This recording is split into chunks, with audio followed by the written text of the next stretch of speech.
Hello and welcome back to Skeggsy on the farm in rural Thailand. I hope this video finds you well.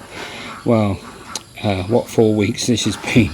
It started off with a ceremony that happens all over this part of Thailand. All this food here was put together over 2 days by Diep, some of the family and one or two of the friends. This particular ceremony is a way of giving back to the land.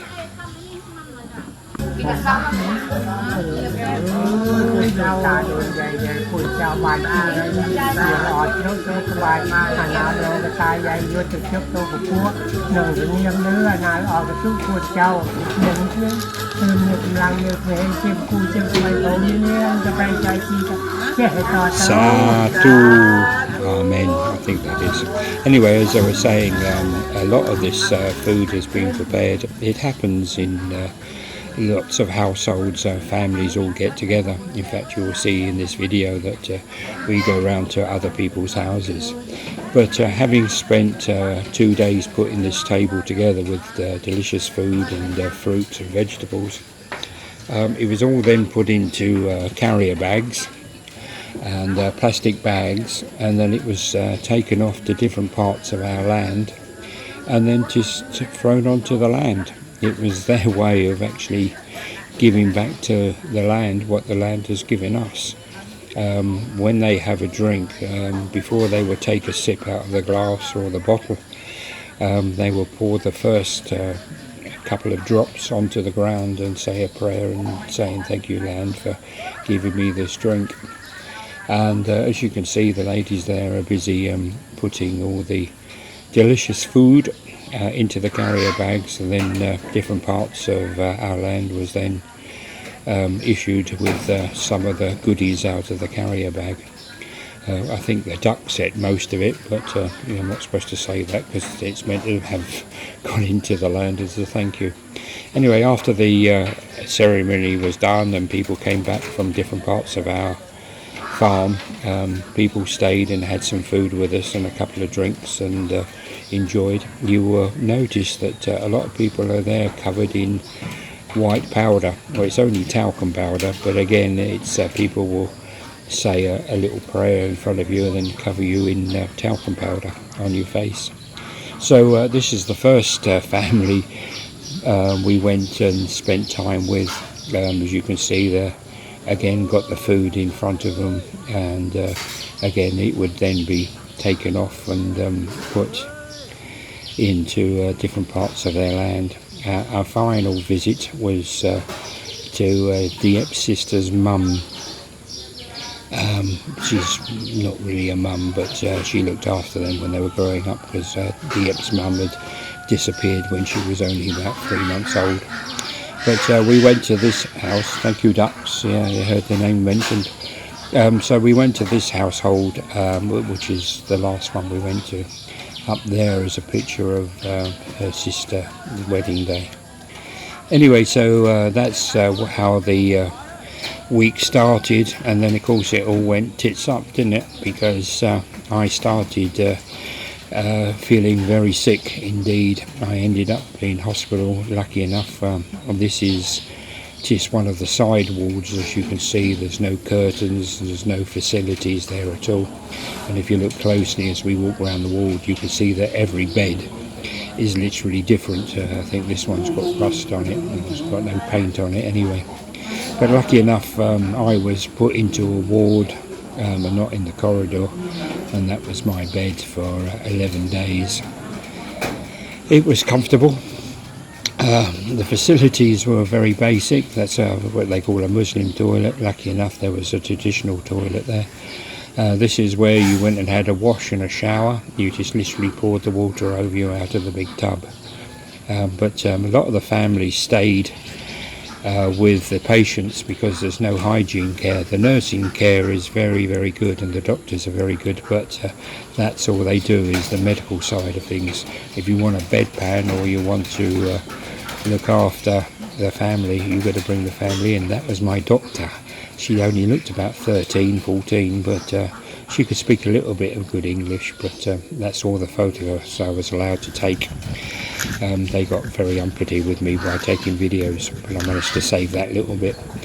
Anyway, after 10 days I came out with a lot of tablets, and recommended that I bought one of these machines. My blood pressure when I went in was 184/90, which is pretty damn high. And as I said, I started off by my muscles not really working properly, and then I went into a fever. I was shivering, and then basically the doctor said it was a shock. I went into shock, and if we had travelled maybe to the next hospital further on, which was a proper hospital, or instead of a government hospital, I could have ended up with a full heart attack. But I was happy to actually be there. It was quite good. So this is now after obviously I'm out of hospital, and my blood pressure is still quite high. It's stage 1 blood pressure, but I'm on double tablets every day now to bring the temperature down, to bring my blood pressure down. And as you can see, it's still a bit high, stage 1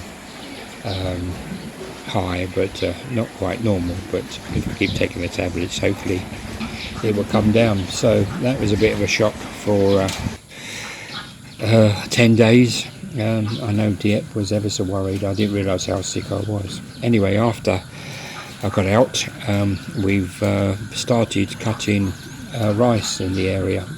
Ours is actually booked for the 9th of November, but the boys have already been out with a hay baler, making some hay bales, which is great news for us because it means that we will earn some money. People around us obviously heard that last year we bought a hay baler, and we had good reports of the quality of our hay bales. It took us a couple of attempts to get the right tension and string, but people have been saying from last year that we clear the field properly by all the loose straw, and we do a good job. So we've got more work this year, and we're starting early, as you can see. Decent hay bale, and we get paid for every bale. There's a counter on the back of the machine, just you can probably see it sticking up there. It's a counter, so every time they leave the fields they know exactly how many bales are in the Chai is just standing on the back of it at the moment, just to make sure the tension of the bale is properly done, because as I say, if you don't get the tension right, the bale will literally fall apart, and people will not be happy about that. So we're lucky enough, as I say, to start in the season. It started a little bit early because we didn't have rain, but having said that, it's now rained for the last 2 or 3 days, so we're quite keeping our fingers crossed, because I say we have got our machine to cut our rice on the 9th, which is only a couple of days away. Now, if you remember the big land that we planted grass in, this is it here. Originally, I keep telling you that originally it was a bog, because it just used to fill up with water. After 1,267 truckloads of soil, we managed to get it up to a decent height. And we've been growing grass. Well, some of the soil that came obviously still had rice seeds in it, so we've been having to separate the rice from the grass, and that's what you could see, the bales there were the rice just drying out. And when the machine comes to cut the rest of our rice fields, then we will put that into the machine, so we'll get a couple of extra bags of rice out of it for free. So every day we still have to feed the cows, and the field here, which didn't have any rice in it, it was just grass. As you can see, some of their friends and family came and just gave us a hand. It was just a nice way of spending an afternoon. We really went just 2 of them do it, Chai and Dieppe. It's bloody hard work, but when a few people come and actually give it a hand, it's great. and it makes life a lot easier, especially as you can get the truck onto the land now, because it's our part of it down there is quite dry, so you don't have to carry it too far away.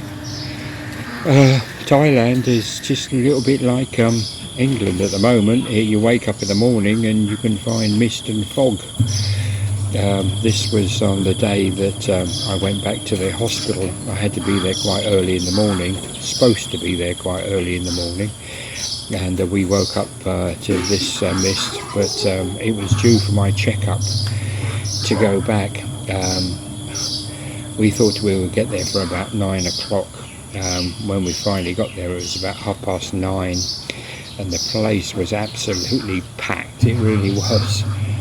When you go in, you go and register and you have your blood pressure taken, and then you sit down. Now on that screen up there, that was number 24, and I was 74 or 72.